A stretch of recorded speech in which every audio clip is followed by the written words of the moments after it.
Em uma situação de violência doméstica e familiar, a vulnerabilidade da vítima pode ser entendida como um estado crônico e cíclico de comprometimento emocional, que pode imobilizar a mulher, prejudicando seu amplo desenvolvimento, afetando sua saúde física e emocional e alterando sua capacidade de socialização, interação afetiva e rendimento laboral.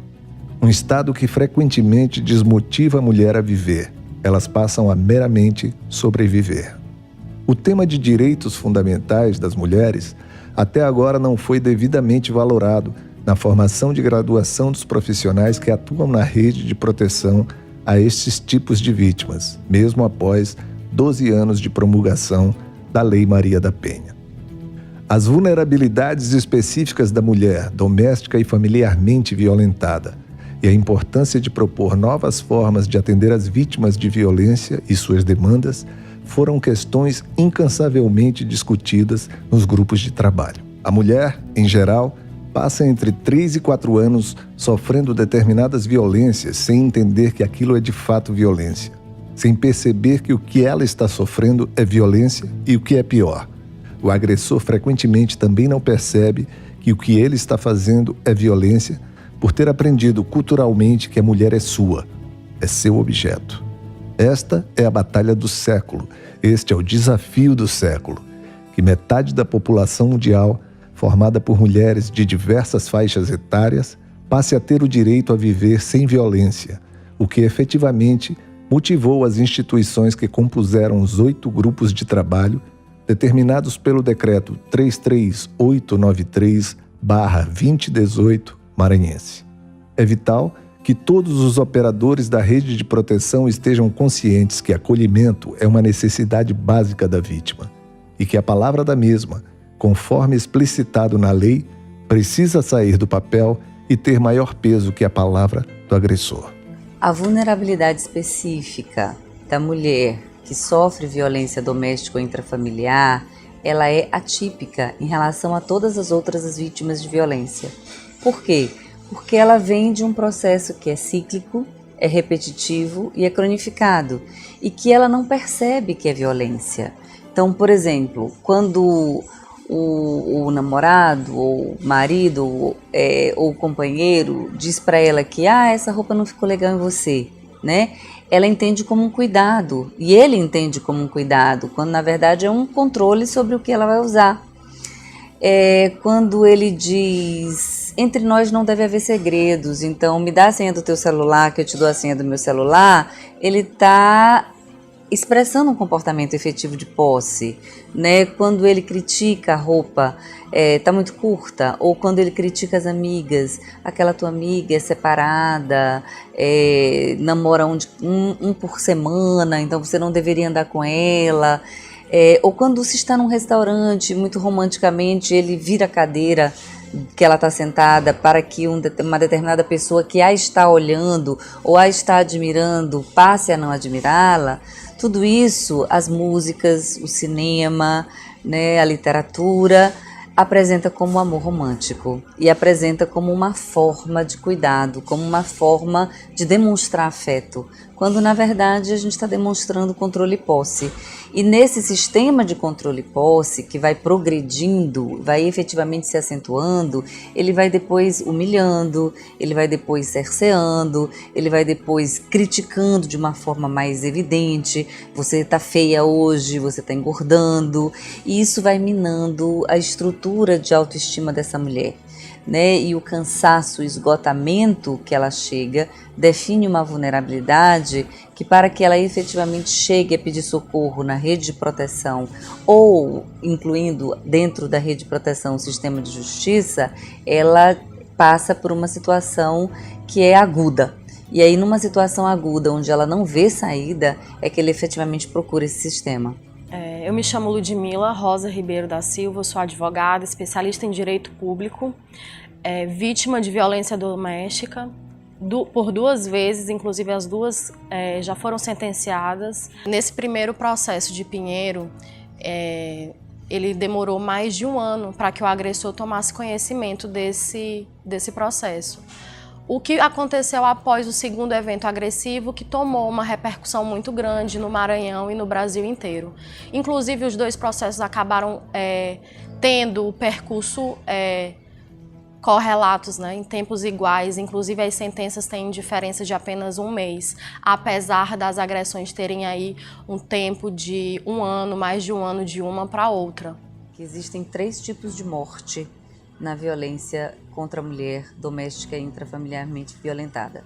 A morte literal, conhecida como feminicídio, a morte virtual, quando o ataque a ela, a honra dela, vai para as redes sociais, e aí ela precisa, por exemplo, deletar suas redes sociais, e aí ela perde uma forma efetiva de comunicação, e a morte em vida. A morte em vida, ela vem desse ciclo de violência que se repete, né? E os agressores muito facilmente, eles são socialmente cordatos, mas percebem a vulnerabilidade que a vítima tem e a dificuldade que ela tem de se mobilizar e o que para ela é mais precioso, e para que efetivamente elas percam a possibilidade de agir na vara da mulher ou na vara da violência doméstica, eles começam a fazer uso de outras estratégias, como por exemplo, a querer a guarda dos filhos ou efetivamente acusá-las de alienação parental ou de coisas desse tipo de porte. Isso vai minando a saúde dela, né? Aos poucos ela vai percebendo que ela está presa num processo onde ela não pode sequer efetivamente denunciar. Ela vai tendo a sua socialização comprometida, ela vai tendo as suas interações afetivas comprometidas. Muitas delas relatam que acordam e dormem com vontade de estarem mortas ou se sentem mortas em vida, não têm prazer efetivamente no que fazem, e isso vai se transformando em sintomas, e sintomas que são periciáveis, tanto do ponto de vista psicológico quanto do ponto de vista somático. Elas vão apresentando sintomas psicossomáticos como cefaleias, joos, vômitos, e até desenvolvem doenças, né, nosologias muito específicas, o que faz com que a gente observe que a violência psicológica e moral nem sempre é só psicológica e moral. Ela pode evoluir por um contexto de lesão corporal. A primeira questão é que eu tive que reencontrar meu agressor. E aí, daí eu já me senti diminuída e já me senti numa sensação de que aquele momento estava me trazendo uma nova dor. Estava vivendo novamente tudo aquilo. E no decorrer de toda a audiência, relatei o que aconteceu, e ao final da audiência, depois de terem ouvido a mim e o agressor e todas as testemunhas, eu fui surpreendida ao ser vítima, porém acabei saindo apenada, onde a juíza entendeu que eu deveria retirar das minhas redes sociais todas as menções que eu fiz ao agressor, todas as fotos do período que ele passou foragido por mais de 100 dias, e isso me causou muito espanto, porque eu estava ali esperando do judiciário que o agressor respondesse pelo que ele fez, e não eu como vítima, que teria que responder por qualquer, vamos dizer assim, atitude que eu tive depois da agressão que eu sofri. Uma das questões muito importantes para que qualquer profissional, né, que atenda na rede de proteção à mulher doméstica ou intrafamiliarmente violentada atente, é para o fato de que, se ela chegar a buscar um policial, um delegado, uma psicóloga, uma assistente social, chegar ao Ministério Público, ou se ela conseguir ter acesso ao juiz, se ela for revitimizada, ou seja, se algo for dito que faça com que ela tenha o seu sentimento de culpa, de exposição e de vergonha acentuados, a gente pode estar desestimulando essa mulher a dar prosseguimento ao processo ou ao pedido de medida protetiva que ela efetivamente está buscando. Lembrando que ela busca o sistema já quando ela está em alto nível de risco ou quando ela não tem mais suportabilidade para lidar com o que está acontecendo. Então, a isso nós damos o nome técnico de acolhimento. Tá? É o conhecimento técnico necessário para acolher essa vítima, porque a gente precisa considerar que a palavra da vítima ela tem mais valor que a palavra do agressor E isso está na lei, está no papel.